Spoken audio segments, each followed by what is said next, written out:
Are you looking for a podcast where you can hear from real people regarding their real dental drama? If so, then you've come to the right place.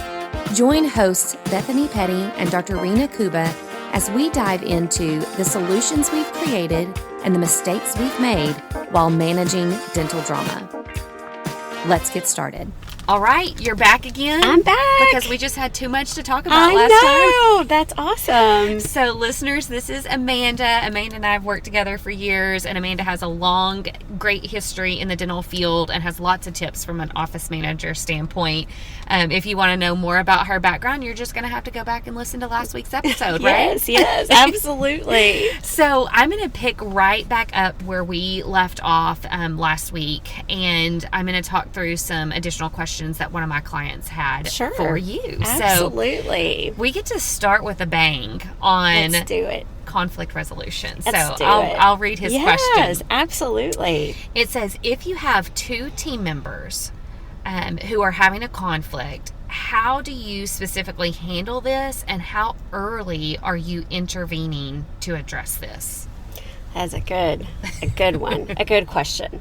So, in my experience, I feel like if rumblings are already making their way to me, I need to nip it in the bud before the issue escalates or spreads throughout the office and spreads to other team members. And, you know, we are humans, and a lot of times gossip or issues spread like a cancer. So I'm going to nip this in the bud, ideally relatively quickly. So I really do like the team members. I encourage them to work through these issues themselves. I don't want to step in and be referee by any stretch of the means. But I do want to encourage them working that out. And that might mean me pulling each individual aside independently and speaking them, okay, tell me what's going on. I want facts. I don't want feelings. I want you to tell me exactly what is you're upset about, and kind of navigating through that. And it serves two purposes. It does give me some of the information as to what might be going on, and two, it does help that person sometimes when I make them focus on the facts and not the feelings, realize, okay, this might have been a little bit more of me being sensitive about something versus her actually doing something to me. And I take notes to make it look like, you know, I'm giving you my full attention. I want you to understand that I'm taking this seriously. I'm writing this information down. And then I do it for the other person. And then I might, again, come back to them and say, you know what, here's this personality type of this person. When you're dealing with this personality type, it is best to communicate with them in this manner. And then same to the other person. I might say, okay, it's better to communicate with them in this way. That's how they're going to respond better for you. And I'll give you an example. I had a manager that I worked with. She was a natural leader, very good at her job, great at getting the job done. You give her a task, she just does it. No problem. But with that personality, often sometimes can be a little abrasive, a little aggressive in their approach. And so to other team members, they would sometimes be a little put off by the just do it personality. You know, she's just like, we got to get it done. This is our task at hand. And then, you know, I have another team member who very organized individual, but a little bit more soft-spoken, really did not appreciate her and her boldness. And so they were somewhat having a little bit of an issue relatively early on in their working relationship. And so I met with them independently, and then I actually did get them together. And what it really came down to was a communication style, and that this more sensitive staff member was taking offense and taking what this bold staff member was saying as criticism. The way she was talking to her, she took that as she's angry with me. She's disappointed with me. So I'm always doing wrong because I feel like she's constantly on me. And this leader, bold personality, is looking at her like, what are you talking about? I think you're amazing. I think you're great. I think you do all these things wonderfully. And so the sweet sensitive type's like, oh, so you you don't think I'm doing a bad job? And she's like, well, no. And then she said, does it sound like I'm telling you you're doing a bad job? And so it just really came down to personality types and how they communicate and understanding, and even that manager understanding that work love language for that little sensitive Sally over there who's sweet and good at her job, but she just needs a little bit more of a softer approach to her communication style. Whereas, bold Betsy, she just gets it done, and she doesn't need the fluff and the stuff and everything. So that was an example of just even pulling them aside, talking to them separately, and then allowing them to come back together and realizing, oh, well, this was kind of silly. We just misunderstood each other. Which we were misinterpreting. Right, which I think is a good portion of workplace drama, so to speak. If we just get down to the understanding of the communication and what's really behind it and what our motives really are, it's usually just a matter of misunderstanding. Yeah. I think it's oftentimes just wrong assumptions about what that person means. And I think once we see it a certain way, once sweet Sally sees bold Betsy as thinking she's doing a bad job, then everything that bold Betsy says after that is interpreted through those lens of I'm doing something wrong. And so it spirals, which I like your strategy of nip it in the bud early, because it's probably not going to get better with time. It's probably only going to get more dramatic and worse even among staff members. Sure. I do think just taking the time to really get to know our teammates on their defaults, what is their personality? Have we taken the time to really think about how our personality influences everything?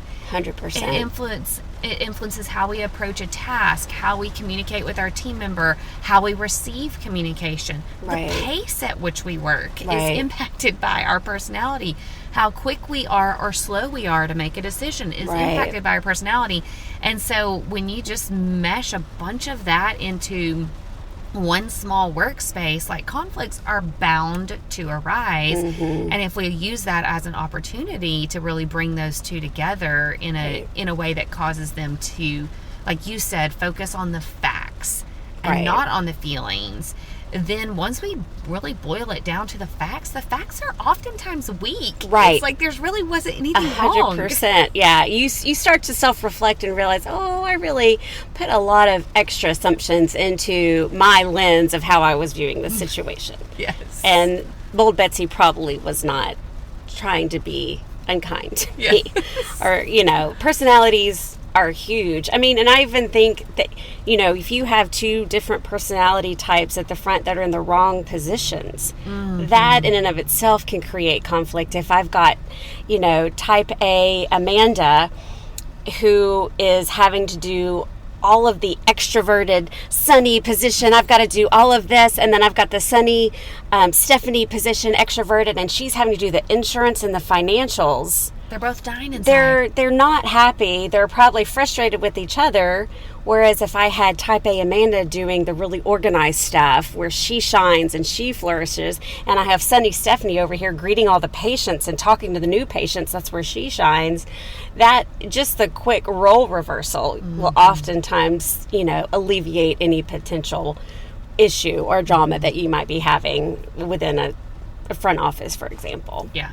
And I appreciate your example about the leader. In your example that, bold Betsy was providing feedback or providing, what roles that the other one needed to take. But sometimes the person that's leading has to be direct. They're telling a lot of different people what to do. So even working with your bold leader and going, hey, this is how we kind of soften the approach to make sure that we don't, rub people the wrong way. And I've worked with, and a lot of people who are leaders do have that personality type because they are natural leaders. And I've worked with several, and it's always surprising to me because I'm not that personality type, but it's always surprising to me when they're very surprised at what they have just said in a staff meeting came off wrong. And they truly are clueless. And then they don't mean it unkind. And I hear it coming out of their mouth, and I'm looking at all the staff members, and I see all their faces, and I know how that was received. But Bold Betsy doesn't know that. So it is helpful to inform them and help them be able to soften that approach, because it is going to be something that they're going to have to address and work on, or you're going to, rub people the wrong way consistently. So yeah, it's funny sometimes that I know you've sat in these situations where that bold person is being made aware of how their communication comes across, and they're often like, oh, that's why that's why they looked at me like that. Yeah. They've never even, right, because they're so task driven, they've never thought to pause and think about it. It was irrelevant to them. Exactly. Yeah. And sometimes they'll even equate it to their personal life, like, oh yeah, my husband does say that about me. Right. Like, they truly don't see it. It's not intentional. And it is somewhat of a good skill set to have, because you are task oriented and driven. You get it done. You just don't want to run over your staff while you're getting the task done. No. So work with them. Exactly. Learned how they can communicate to get the you get more flies with honey approach kind of thing. Sweeten that message. Yes, exactly. Oh my goodness, that's so true. I like, though, the strategy of really encouraging them to come back together. So not always having to play that mediator role, right, where you're always the go-between, but that you're really trying to force the two of them to come back together in hopes that they'll be able to solve problems going forward. Future, sure. And one of the things that I would even encourage is, after we have that meeting where they come back together, to go, okay, how can we prevent this from happening going forward? Like, do we need to have like a code word, like, hey, Bold Betsy, like, ooh, ouch. Like, right. Yikes. Yikes. Right. I always say that, is everything okay? Yes. So my husband tends to have a little hot head sometimes, and he doesn't realize when he has spoken incredibly harshly, and I'll be like, hey, is everything okay? And that's his clue that, hey, you went a little overboard there, Absolutely. So what's the code word that employee, sensitive Stephanie, can have to tell Bold Betsy without being like, that really hurt my feelings, which we're not usually going to do, of course, but something that indicates to Bold Betsy, like, hey, what, that was step harsh. Too far. Yeah. That went a little bit too far. Right. So I think just communication strategies coming out of that meeting, so that they can solve on their own. Yes. Next time. Yes. Nobody likes to be the mediator. No, no one wants to do that. You do it if you have to, of course, and continue to. But if you can, it's just like siblings, right? Yes. You want them to learn to do it on their own. Okay, his other question was, how often, this is a series of questions, okay, so I'll kind of break this one down. How often are you meeting with your doctor to discuss the financials of the practice, and then what specifically are you discussing in these meetings? Okay, good question. So this does somewhat depend on the preference, obviously, of the doctor. Some doctors really like to be in the know and want that full dress down of financials every week. Yeah. So I've worked for those practice owners, which is fantastic. We would do that. Some doctors really just want that monthly breakdown of information. So I would say on average, for like the full breakdown of a lot of the details from, obviously production, collections, adjustments, new patients, trends is a big one that we would kind of look at for the month. So I would say monthly is typically what we're looking at for the big one, just so we can get a decent snapshot. Not that you can't tell some information a week. It's hard to really sniff out a trend out of 5 days. So I would say typically you're looking at a monthly meeting that you're setting down with doctor, pulling all the numbers, identifying trends. So for example, maybe you're like, man, our new patients went up amazingly this month. What can we attribute it to? Well, we did that bulk mailer last month. Okay, we saw that was a positive success. So let's try that again next month or this month, or I noticed that, gosh, adjustments were really high across these 2 insurance plans this month. What's going on with that? Well, I went back and looked, and it looked like our new hire, Jennifer, has been adjusting inappropriately for Cigna and MetLife. So let's go adjust those, make those corrections, and retrain Jennifer on how to do that. So those are some of the specific things that we might look at. And this is more of a beginning of the year topic, but I do think it's important for every office to look at, is to check your fees. You typically can get your comparison of the reasonable and customary fees from your rep. You just get an Excel spreadsheet of your zip code, and you can really look to see what percentile you're falling in. So if you're in the 30th percentile for your pro fee, might be time to start looking at bumping up those fees, especially right now in this day and age where supplies are going up about 10% across the board lately. So that's definitely one thing we look at annually, if not sometimes biannually, if needed. And then for weekly, I don't necessarily, like for this one doctor that we do monthly, I don't necessarily do a weekly meeting, but I might give him a weekly report of what the numbers look like, an overview of the numbers from, again, the basics, collection, production, adjustments, new patients, things like that. Okay. Yeah. I like that in what you're talking about, that it sounds like there's some options, right? So there are definitely weekly things that we could kind of update either in email format, or I know I've got one client that there's like a running email of tasks that the office manager will send to the practice owner at the end of the week and be like, hey, these are my top priorities for next week from a task standpoint. And then this is my second and my third priority. And sometimes the doctor will get that task list and be like, ooh, you've got something in the third priority that I really would love for that to be accomplished next week, if at all possible. So I think email or Google Docs or whatever could be a living, breathing, quote unquote virtual meeting that takes place, that doesn't require time out of the schedule or time in person. For sure. And you could certainly do a quick snapshot of numbers at that, but I agree with you, it's really hard to see a trend in a week. Of for what's sure. going on. So, for sure.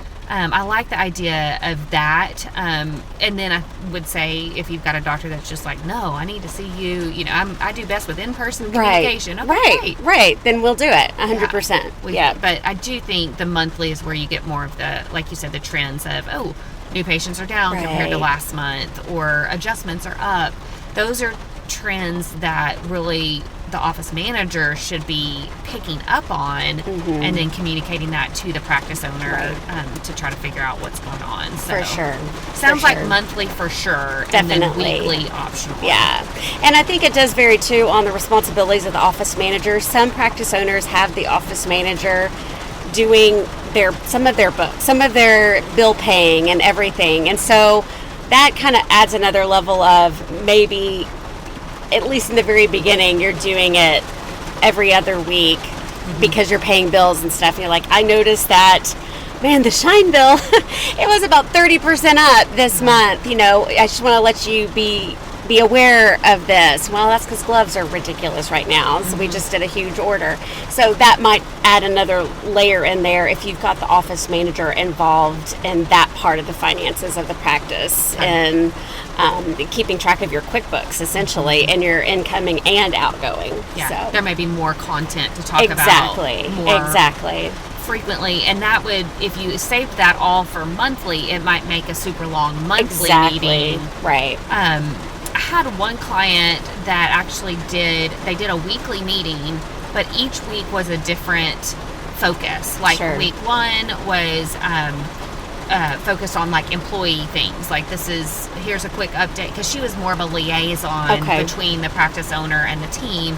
And so she would kind of update on, hey, here's some performance things with each of these people. Is there anything you, doc, want me to be communicating to them? So that was kind of like HR focused. Week two was on some of the practice trends. Like, I think they focused on like hygiene trends and new patient trends. and referral sources and where all it was coming from. And then week 3 was like bills, expenses, all of that. And awesome. then the week 4 was like a full... the overall. That'd be perfect. Yeah. So I think when there's a lot of content like that, if your manager has a lot of responsibilities, maybe breaking it into chunks or categories. For sure. That makes it much more easily to digest each week than one giant one and you're sitting there for 2 hours. And then you're just and you're tired. Right. Exactly. No matter how much coffee you throw at it, you're like, I dread this meeting. For sure. For sure. Okay, good. Those are really good answers. And then the other question he had was, do you have weekly short meetings and then maybe quarterly goal meetings? So you mentioned something kind of beginning of the year, you want to focus on more of the, like, what is our UCL? Right. Checking our fees. Yeah. Yes, exactly. And then how do you kind of manage with the doctor setting goals? And is that something that you're evaluating quarterly? Right. Are you upping those goals? Right. Talk a little bit about that. So typically you would be doing that quarterly. So assuming the system is already in place, we've established it, let's say, for January 2023. We've got that going. And then April comes around and we're like, okay, let's take a look at what our goals are doing. Okay, yeah, they're meeting the goals every single week. Okay, great. That is awesome. We probably need to make sure we're amping this up a little bit. We want to make this more of a stretch to get them to reach their goal. We don't want it to make it feel like it's just easy. Yeah. We really want to push the staff to make it more productive each day for the practice. So I would say typically those are quarterly meetings, because going too soon, earlier than the quarter, again, robs you of being able to see the trend. Yeah. And so, whereas maybe in January and February they weren't doing so well, and you had the meeting and you dropped the goal too much, and then they killed it in March and April, far beyond it. So I really think you need a 4-week time frame to take into consideration the time of year, the busyness of the practice, all those types of things, to get a snapshot of how well that particular goal and bonus plan might be working. And then again, I think you look at it at the end of the year and you've got the full 12-month trend to look at and see, okay, this month was really good stretch. They met it a couple times. This seems to be a sweet spot. Maybe we make a couple tweaks here and then we start over again in 2024. Yeah. Well, and I like that too, because I think if the team gets really comfortable with the fact that those goals are going to be reevaluated every quarter, then they too can be mentally prepared for the increases that may or may not happen. Right. I think sometimes, especially when there's some pay involved with it for them, or some type of perk that they're working towards, sometimes they can be disappointed when those goals are raised. And so I think if we paint the picture ahead of time that, hey, on this team, we really evaluate things on a quarterly basis, and there's usually an increase in goals each quarter, then they're expecting that. They know that's coming, and hopefully it'll be received a little bit better. Of course, yeah. I mean, it's just understanding it's the nature of business. You climb that mountain, now we got the next one to climb. It's a little bit higher, and I think it's natural. We should push ourselves to continue to do better. And typically you have a fair owner who is never going to make it to a point where you're not going to succeed. That defeats the purpose. He wants his team to be happy. He wants them to be pushed towards success. So helping them to understand that this is something to help motivate you. We want you to feel success from this. We want this to be attainable. I think can hopefully come across in those quarterly times of getting together to discuss the bonus or the goal setting. How would you coach somebody that is, and I know you've heard this a lot, even as we've worked together, but some practice owners are nervous to share goals or numbers at all. They're just like, I don't really want the team to know.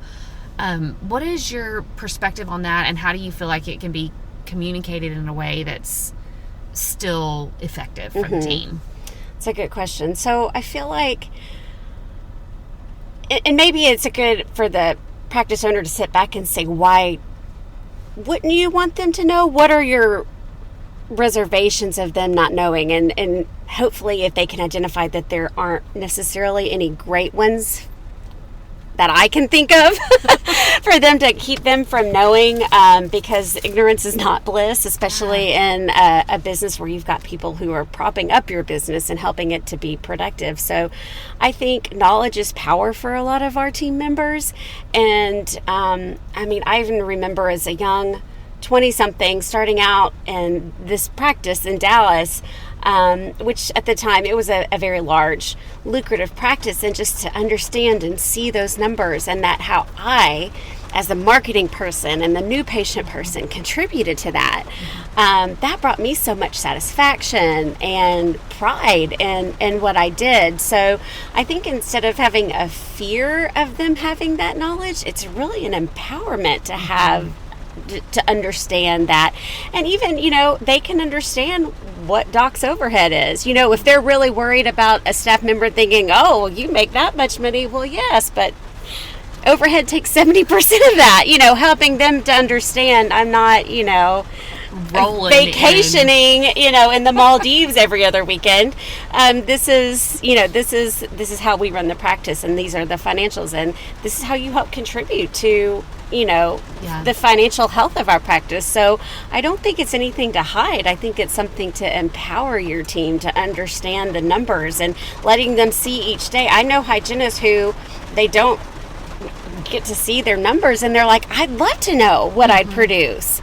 And it's surprising, and you tell them and say, this is your number. If you did this, this would be X, Y, and Z. And they're like, yes, I'm motivated to do it. Not even necessarily with a bonus. They're just motivated. I was like, if you did this, you would be this percentage of the whole practice revenue. Oh, really? Man, and they start cranking out sealants and fluoride and, SRP and everything. So I think knowledge is very empowering for your staff, and it's not a negative to keep them in the dark. And I think it also shows trust, that, hey, I can trust you with this information, and I want you to be a part of this practice, even down to the nitty-gritty of, how much we adjusted off. That's helpful for the team to have an awareness of that. Right. And I feel like when we treat people like they can handle that information, most time, and you're always going to have your rotten apple, but most of the time they view that as empowering, and they want to achieve goals that you have set for them, even if they've got nothing financially to gain from it, even if it's just like, I did that. Right, exactly. It's a sense of pride over what they contributed to this business. It's huge. Yeah, I think that's I think there's a lot of misconceptions that, if we share this information.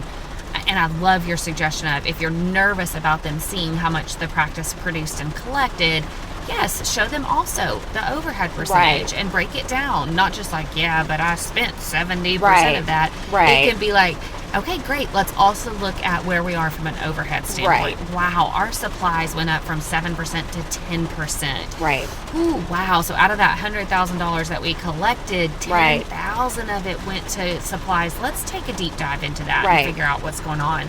So I think we can talk about overhead in a way that's not depressing. Sure. It's just, it's an understanding. It's a mutual respect. And I think even sometimes there are divisions between doctors and certain other clinical members of the practice, and not understanding, like, well, you've got X amount of money, why can't you do this? Well, let's break down the hygiene appointment, for example. I got paid $60 from Cigna for your prophy appointment. Now let's subtract your pay, the assistant's pay, and the supplies, and you can see about how much. And I'm not saying that you would say that in a negative way, but really helping them to understand the cost of business and the cost of doing business. These are things that I think when they are able to sit back and see, oh, yeah, I can understand why you're not wanting to buy us that new, intraoral camera, or you're not wanting to retip all of the Cavitron tips, or whatever, or buy the front office a new scanner or XYZ. I think it is helpful for them to understand the background of what it does cost to do business in a dentist office today. And I would say setting that as a part of the culture, similar to the goals are going to increase, and this is why the goals are increasing, but also, hey, we're an open book in this practice, and we really feel like We want to empower you, each of you, with information about the practice and your role in the numbers. That's a part of who we are. Right. And I think when we set that as the culture, it's more accepted as this is information for me. Exactly. That's helpful.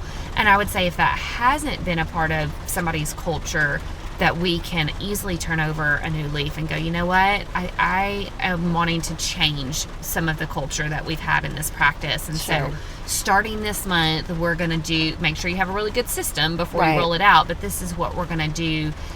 So just because that hasn't been a part of somebody's culture in their practice doesn't mean it can't be of course. Going forward. Of course. Might as well rip the Band-Aid off and just dive right in. For sure.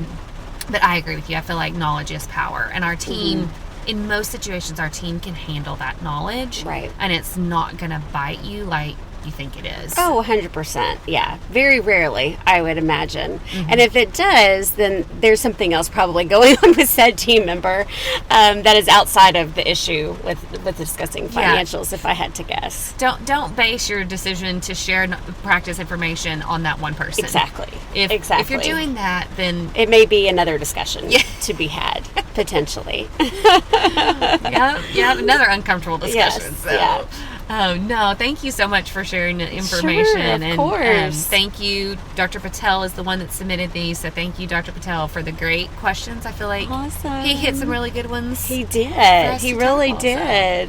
And we survived the storm. I know. So it is, and the sun's coming out a little bit, so we're on the other side. We're wrapping up at just the right time. So thanks again for joining me. Of course. Thanks for having me. Thanks for joining the conversation today. We hope that you are comforted in knowing that you are not alone, but we also hope that you're walking away with some really great tips and tricks to try in your practice. We value your feedback, so please take a few moments to rate and review the podcast. Finally, we want to make sure that we're covering the topics that matter to you. So track us down on Facebook, Instagram, and Twitter, and let us know what topics you want us to cover. As always, please know that we are rooting for you today as you manage your dental drama.